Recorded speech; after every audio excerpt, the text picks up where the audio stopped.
Welcome to week number 6, and this is the study of ombre, and we're going to be doing Alpine rips today. Really nice, easy repeating. Now because I work in the mass retail market as far as producing these tutorials, whenever I do a design, what is the biggest factor is the cost. So the more colors that I add to something, the more cost that it will be associated to you. So it's up to me to be socially responsible to make sure that we yield as much color to the project as possible, so you're not left with a grand amount of yarn left over. So you just don't buy one ball just to make only use 10% of it. So what you'll see is that you'll have breakdowns of colors. We have B, colors C and A, and etc. And I'm gonna rely on you to read this pattern if you would like to do this. You can see that I'm using the different colors here. So because I was looking at the yarn balls that I had, and I said, how can I make this work in order to get myself to the end without adding another color or adding even more of these colors here to keep the cost low. As I've been saying throughout this tutorial, whenever you finish an edge like so, you will see that one of the edges will look slightly different when you stop and start on the same spot. So the key factor in the Alpine rips is that whenever you're changing color, I would strongly recommend to you that you always start at a different corner than where you started before. So then I would start here, and then next time I will start on another corner, and try to really alternate that so that you don't end up with one color with all the color changes all within one side. So that's something that I would suggest to you. So I'm gonna leave those color options for you. You can read those on the pattern on what colors there are. They're joined B, which is the color A, and then B, C, B, and A, and those are the colors on the pattern. So I'm just going to be using spare yarn. That's what I've been doing on this whole thing, and I'm gonna begin to start on round number 50, and then we're gonna be introducing the Alpine stitch which will get repeated over and over throughout this whole thing. So without further ado, let's begin number 50. Time is gone and I grew up and somehow made it through without.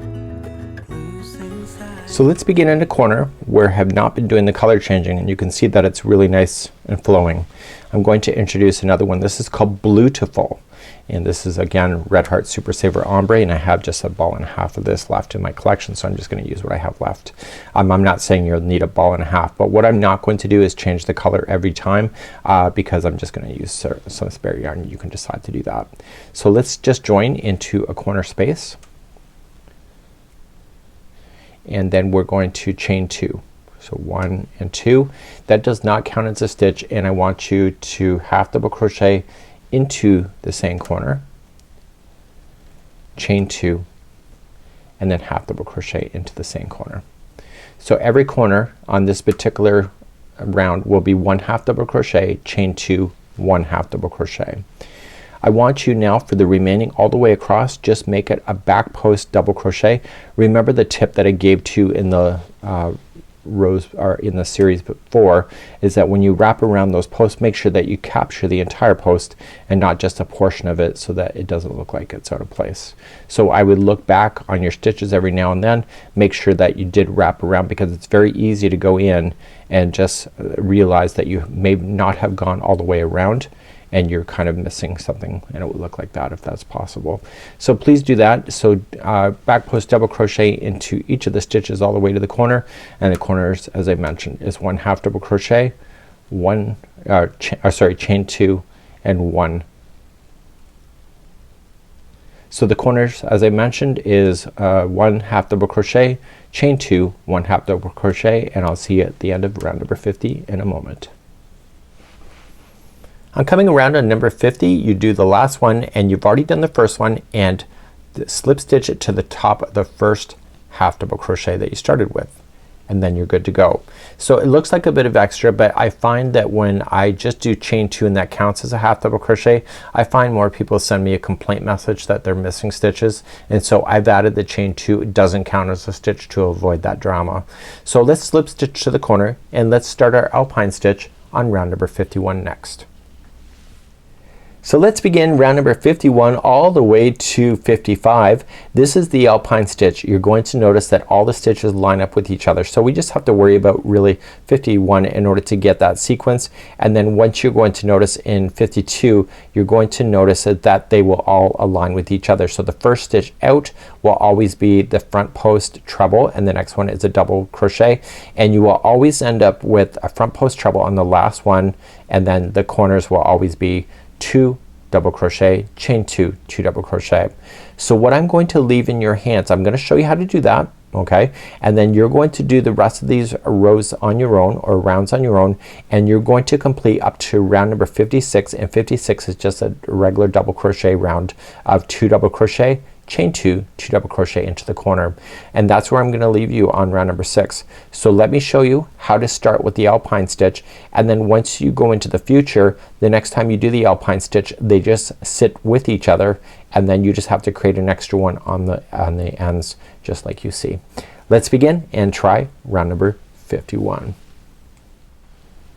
Okay, let's begin round number 51. Always start with the chain 3, which will count as your double crochet, and then double crochet back into that same corner. Then chain 2 to turn, and then 2 double crochet back into that same corner. So each one of your corners will always be this. So whenever you start the Alpine stitch, the very first one that will leave out of a corner will be the front post treble. So wrap the hook twice and go in from the side and just capture that. Yarn over, pull through, and then yarn over, pull through 2, 2 and 2 all the way back to the top. So 2, 2 and 2. The very next stitch is just going to be a double crochet. So every other stitch is this front post treble, and you're noticing that I'm not changing the color, but the color is just changing on its own, which is fabulous. So now we're gonna do the next one as a front post treble. So you're gonna just see you're already done that one, so you're just gonna come over here. So every other stitch is basically this front post treble. If your stitch counts are right, your very last one, when you get all the way to the other side, let me just pull it out for you.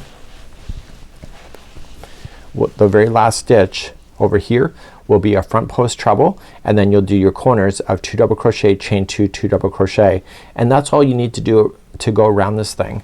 So the next time that you come around on round number 52, you'll start off in the same way. The first one out of the corner will be a front post treble, the next one's a double, and this one here's a treble, so you'll match it and make that a front post treble as well. So you'll see a ribbing effect happening, and that's what's happening then for week number 6. So please complete the remaining of these rounds all the way around, and we'd love to see your creativity available on Facebook, and I'll be back in just a few seconds to show you what this whole section looks like in the end. So just use the diagram to help you, and we'll see you again next time. If you're confident in your stitch counts and you are 1 stitch short like I am, I'm supposed to be as a front post double crochet here. I'm experienced in crochet. What I would do if I were you and you were me, and this may have happened to you, then make sure the last one stays as a front post treble, but just ignore the last one, pretend it does not exist, and just go right into your corner. And with your 2 double crochet, chain 2, 2 double crochet.